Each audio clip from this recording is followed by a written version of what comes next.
this morning finds you motivated and well rested. If you are not those things, I understand. Uh, the littlest one got me up at 3 a.m. and I was deep in some dreams. I tell you, my dreams have been kind of noticeable. But anyway, I was in some dreams this morning and right around 3 o'clock, and then it was ah, and I'm letting mom sleep, so I get up, go to the littlest one's room, and there's her little squishy body, you know, just climb into bed. It's okay, baby. It's okay, baby. And of course, you get a little foot in your gut, and little butt in your face. You're just like, oh God. So, you know, you do everything right and still have your kid get you up in the middle of the night and not sleep. So, you know, bottom line is don't be hard on yourself if you're not well rested. If you are, have gratitude. If you're not, I understand. It's the nature of the beast. Um, anyway, today is a stanza that has some roots early in the art of peace. This concept of emptiness, and uh, O Sensei, or yeah, let's just I call him O Sensei because that's the name. He's a great teacher. Um, Morihei Ueshiba, the founder of the martial art Aikido, call him O Sensei. Just respect, and anytime you show respect, you actually earn respect.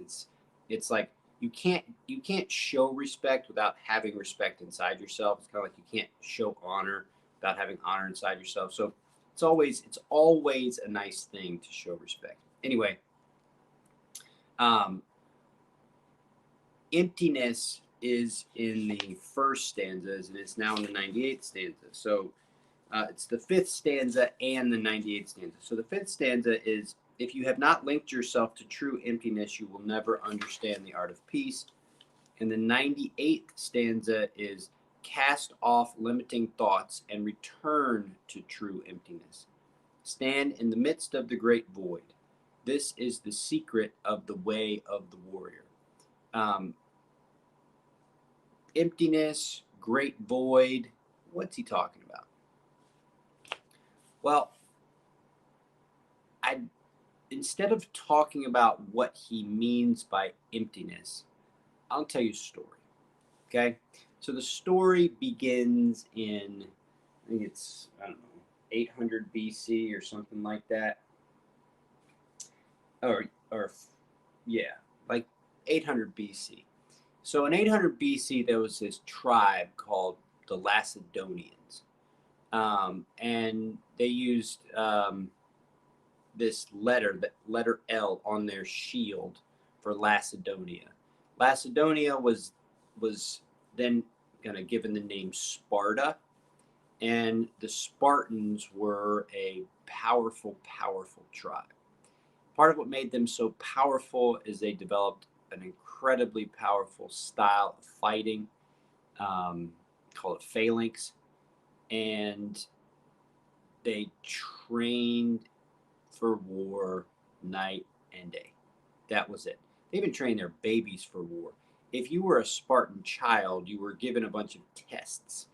And if you failed those tests, you were thrown off a cliff. Because, it's cutthroat time back in those days, right? And if you weren't up to snuff, you weren't allowed to live. And so the Spartan ethic was, you don't have a bunch of stuff yourself. It's, the brother on your right. The style of battle, the phalanx battle, was very close quarters. It was as nasty as you could get. Spartan culture was built around warfare. Everybody trained. You belonged to houses. At the age of 12, you were essentially removed from your family and put in a house, like a. I mean, it's kind of similar to like a fraternity or a company or whatever. You had to eat with these people every single night, um, and the only excuse that you had for not being at these dinners were if you were hunting or if you were at war. The Spartans had these ideas of either you return with your shield or on it, meaning you either die or win. Um, Spartan women, of course, were famous and renowned for their beauty. Um, I think Helen of Troy was from Sparta. They also trained, so they knew that in order to be around the men, they had to be around the training, so they trained as well. So Spartan women were renowned for their power and their strength. Um, a big part of Sparta that's often overlooked but is very real is that it was a culture that embraced homosexuality as a way to build camaraderie. It wasn't homosexuality in terms of sodomy, it was homosexuality in terms of men and actually, I mean, I guess I don't, pedophilia has the wrong connotation. I mean, when the culture embraces it, I wouldn't necessarily say pedophilia is the right word, but younger men and older men had relations with each other, typically through the thighs. And so, you imagine a man on another man, and a man putting his thighs together, and the other man penetrating the thighs. Uh, so that was foundational to the society. Um, they were also a slave society. I mean, the Macedonians had slave colonies. So Sparta was at the middle of Greece, kind of at the middle of Greece, below Athens, but below Sparta were these tribes that the Spartans had enslaved, and so their economy was based on slave economy, and they also hunted the slaves as part of their initiation rites into manhood. So in a lot of ways, Sparta is badass, right? You see that movie, The 300, you're like, damn. You see all that stuff, you're just like, whoa. They Xerxes, right? Xerxes is this million-man army, 300 Spartans, slow them down, die. Uh, you know, famous throughout time. There's a rock in Greece that says, uh, "Go tell go tell the Spartans, stranger passing by, that here, according to their laws, I lie." Meaning, go tell the Spartans that I died doing what I was supposed to do. Dying is honorable. So there's that side. Then there's the kind of the side that's people don't like to talk about. They were slavers. That they were mostly it was a homosexual society. The reason why it was homosexual is they thought, because if you're in a phalanx, any part of the phalanx breaks down, the whole phalanx is screwed. So you have to be protecting the guy on your right, and so you have to hold these shields, and you have your spear. And if your shield falls, that means there's a gap in the phalanx, and the enemy can break through. So they kicked a lot of ass with this technique, right? This style. They were so committed to this style, and they had built such an identity around this style that when the bow and arrow came around, they called it, childlike or womanly, right? You're using arrow, come down and face me face to face. So anyway, they were pretty full of themselves, and when they beat Xerxes, that was like the heyday of the Spartans. But the Spartans were around for a while. Anyway, what happened is what was the downfall of Sparta was in 425 BC, and it was a battle of Sphacteria. Okay, so the Battle of Sphacteria was a battle where 900 Spartans got trapped on an island, and 900 Spartans is like a brigade, right? It's like 900 of the most advanced, toughest, baddest dudes ever. Well, they got trapped on an island by an enemy, and instead of fighting them, the enemy just made sure they couldn't leave the island. And so, day after day, night after night, these 900 Spartans started to starve. They started to become weaker and weaker and weaker because they didn't have any food on this island. I mean, they were totally screwed. They were totally trapped.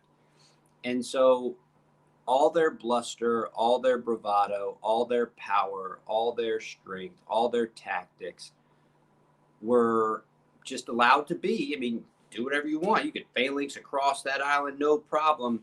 But the enemy was just like, we're just gonna let you do whatever you do. You just do it. You're gonna do it to us. Just gonna sit there. So what happens is the Spartans became depleted, and ultimately they had to surrender without ever fighting because they didn't have any more fuel. They didn't have any food. I think the weather was bad. I mean, they were just so depleted that they ended up giving up. So why am I telling you this story? Well, emptiness, true emptiness, is a type of positioning or spaciousness that you facilitate internally so that whatever comes at you doesn't impact you. Anything can come at you, but because you're empty, it just goes right through. It's the essence of presence. If you're always present, if you're present in the moment, something said in the past or something said to you is over. It's said, it's over. It's the opposite of emptiness is holding on to what was said the moment ago and taking it into the future. So if you don't do that, if you don't take thoughts that show up into your head into the future, and you have them, and then the next thought comes, then the next thought comes, and there's no like, oh, this thought's good, I'll hold on to this thought, oh, I'm going to ride on this thought. If you don't do that, then that's true emptiness. And what shows up inside of true emptiness for you is flow. Talked about coherence the other day. Flow and coherence are kind of parallel. So flow is kind of a body kind of thing where you kind of flow into the moment. Coherence is kind of a spiritual kind of thing where you kind of open your heart and you get into your. Now they can kind of flow together, which is mastery, but there's this flow kind of thing.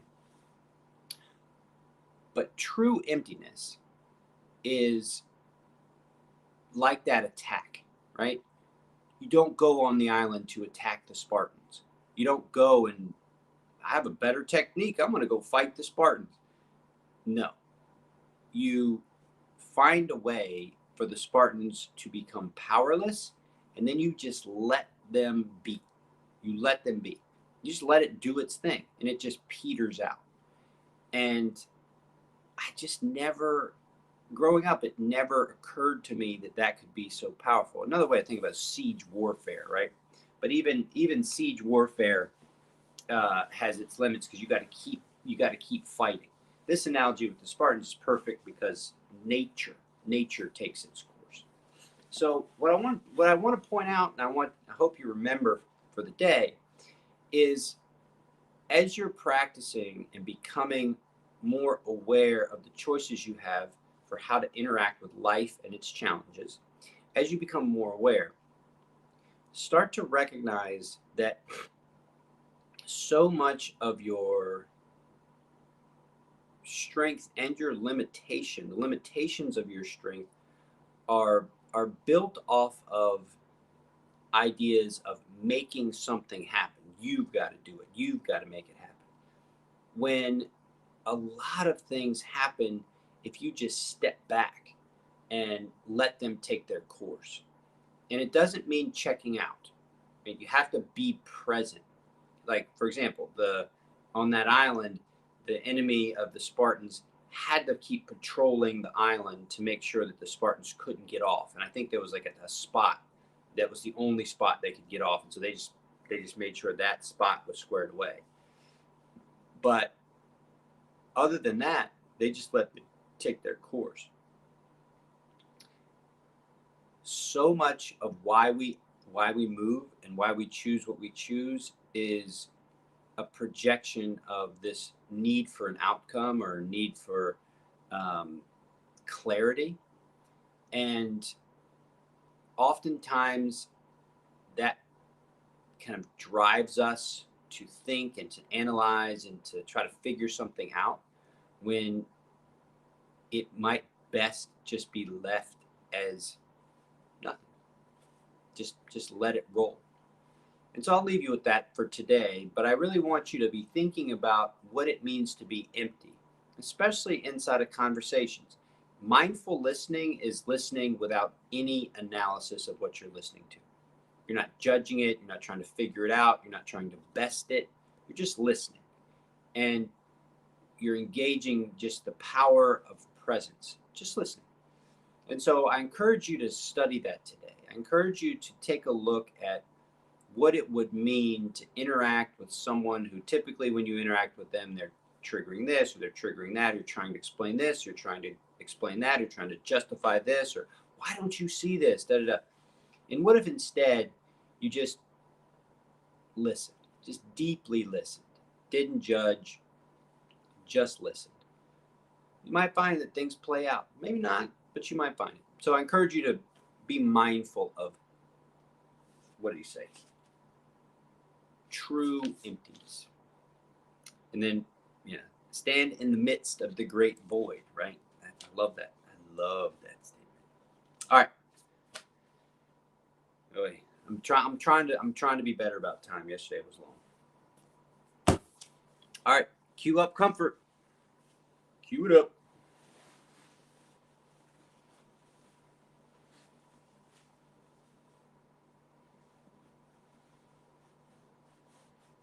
Playing around with a different leg crossing. I think that's pretty good. All right, here comes first bell.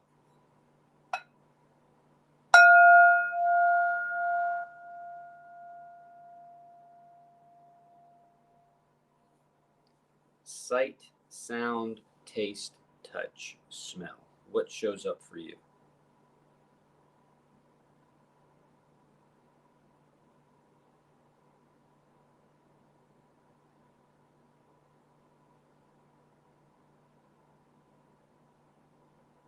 One way to imagine this is kind of where's the world kind of showing up for you, the external world. I mean, for me, it's noticing the heat coming off the little standalone heater. Tiniest little sound of birds. You can feel the heaviness of my eyes because I'm still a little tired.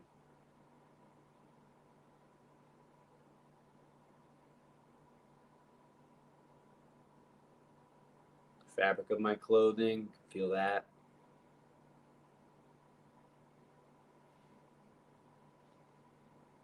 Otherwise, I'm surrounded by silence.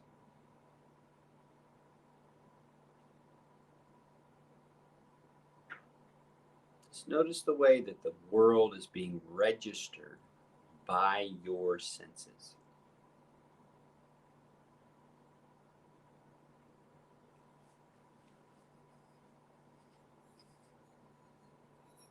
Let's go to bell 2.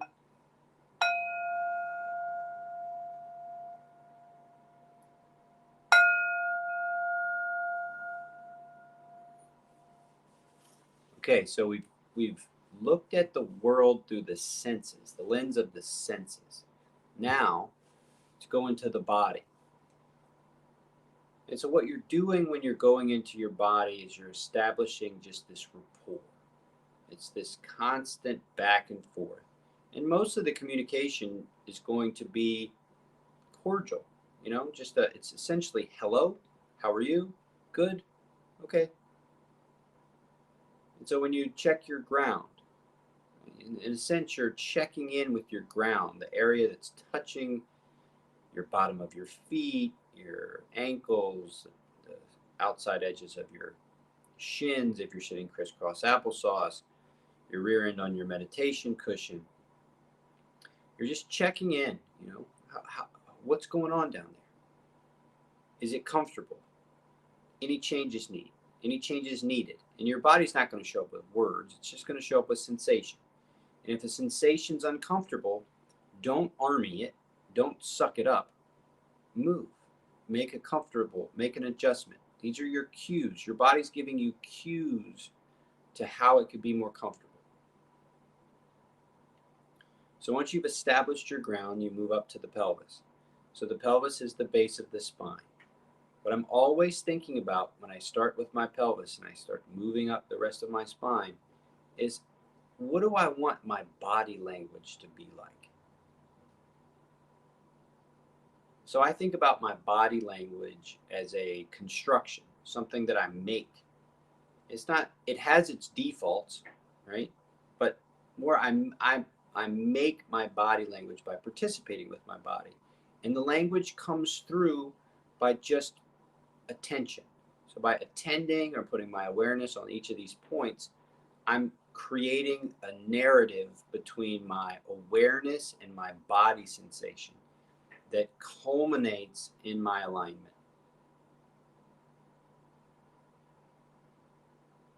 From the pelvis, I come to the core.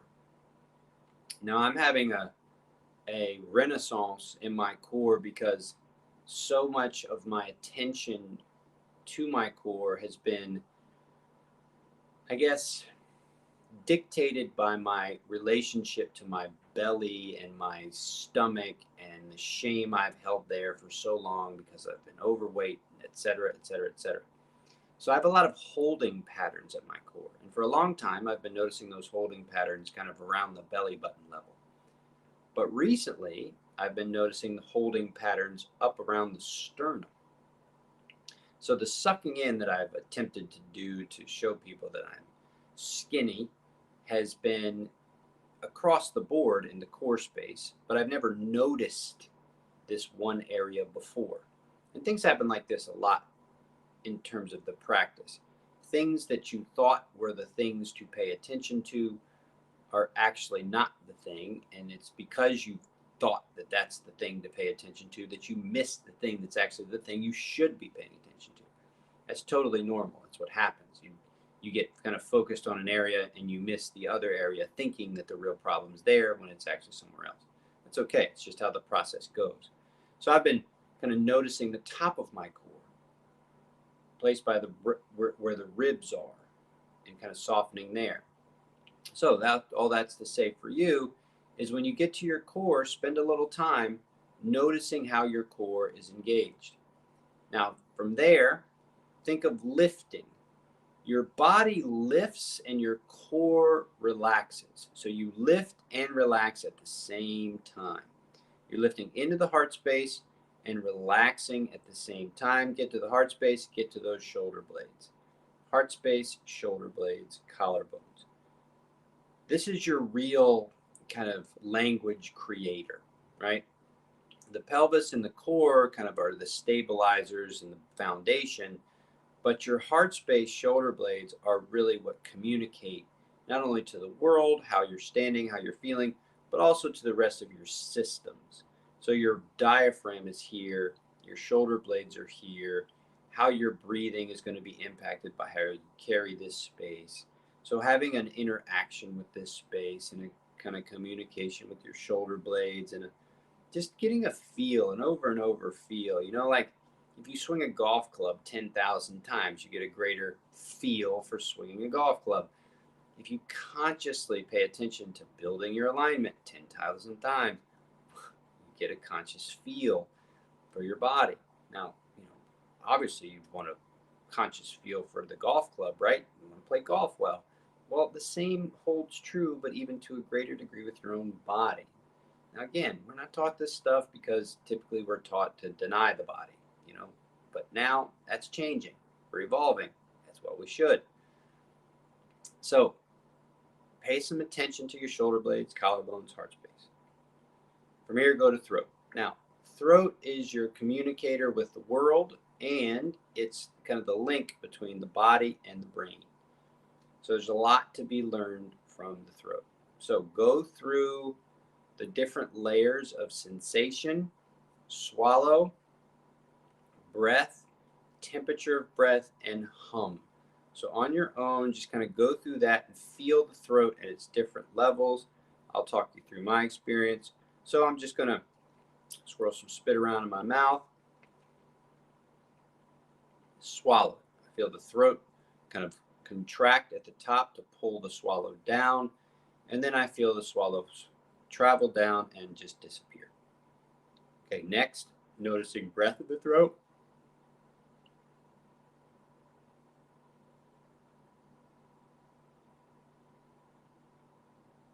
And temperature difference between breath going in and breath coming out.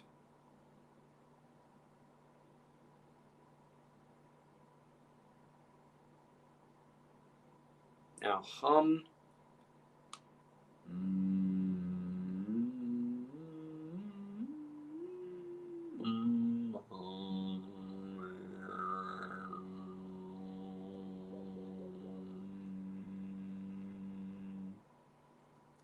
So that's 4 different sensations that you get right at your throat. I bet you never thought about your throat as having that much stuff to be aware of. All right, next come up to the top of the head, top of the spine, put that all together. And then get to your alert and relaxed state. So remember, alert is the spine. Spine's upright and alert. Relaxed is the soft tissue of the body. You've kind of stacked your bones, but you want the rest of you to be soft, especially the face. Remember, you have a facial nervous system, okay? So what your face is showing up with is also showing up in your central nervous system through the vagus nerve. So soften the eyes, soften the cheeks, the nose, the mouth, and then throw a little smile on your face. Just a little one. Could be a big one if you want. Put a smile on your face. Just signal to the rest of your body, things are good. You're good. Everything's good. It's going to go into third bell here.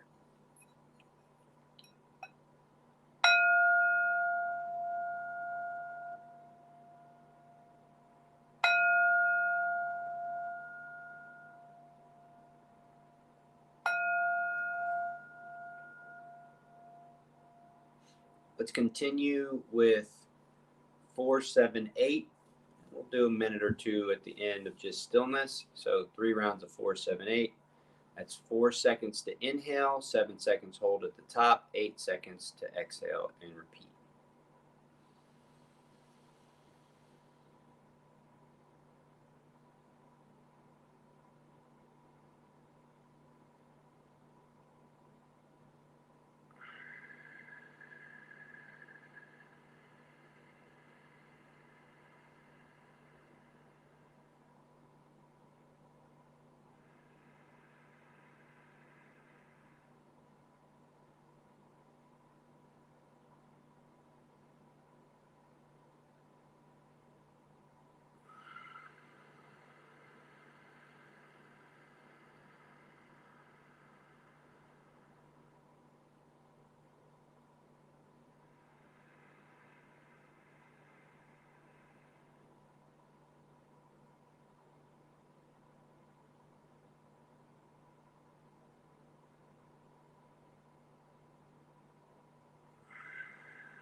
Once you're finished your 3 rounds, just sit and notice the internal environment.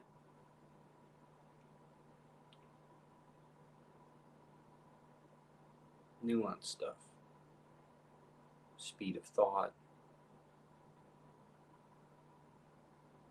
Comfort or absence of comfort in the body.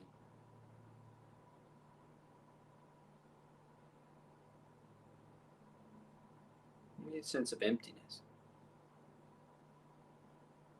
It's just presence. You're just aware, not thinking about anything, not planning for anything, just aware. True emptiness.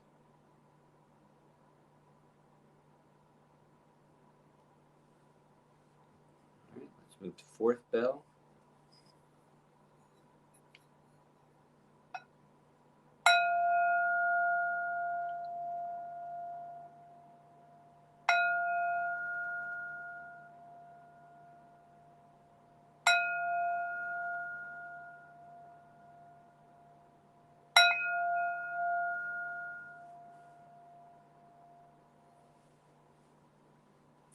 So while you're in your focused, empty space, start paying attention to the area of your heart, just to the left of your sternum and your chest. Picture your heart beating as you breathe, and as you breathe, try to imagine your breathing moving into the heart. So you picture the breath traveling straight to the heart, spinning into the heart, wrapping the heart. Picture your breath in the heart.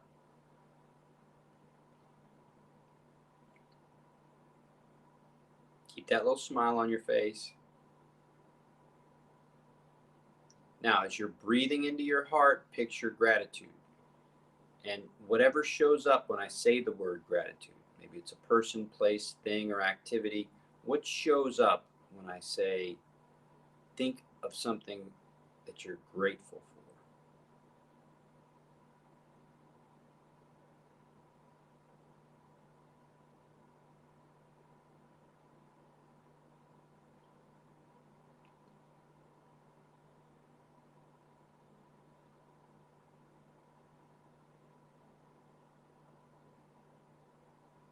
Now, if you want, there's an opportunity here to share some of this goodness with those who are less fortunate. And so in your mind, picture someone who is struggling, or a family, or a group of people, or whomever, and imagine the goodwill that you're cultivating inside of your heart, zooming out at the speed of light on an invisible string and connecting to the heart of those that are struggling. Picture that in your mind.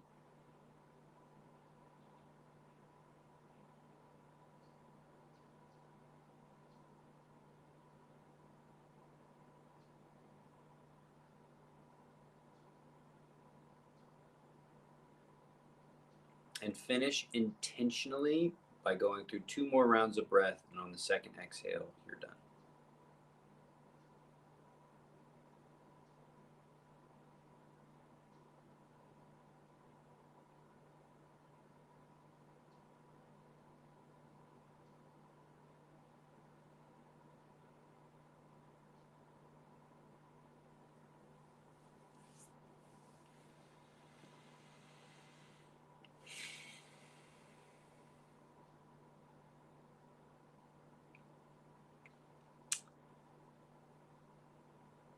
As always, thank you for practicing with me. It makes all the difference in the world to see you here. All I see is a little number in the corner, but that's enough.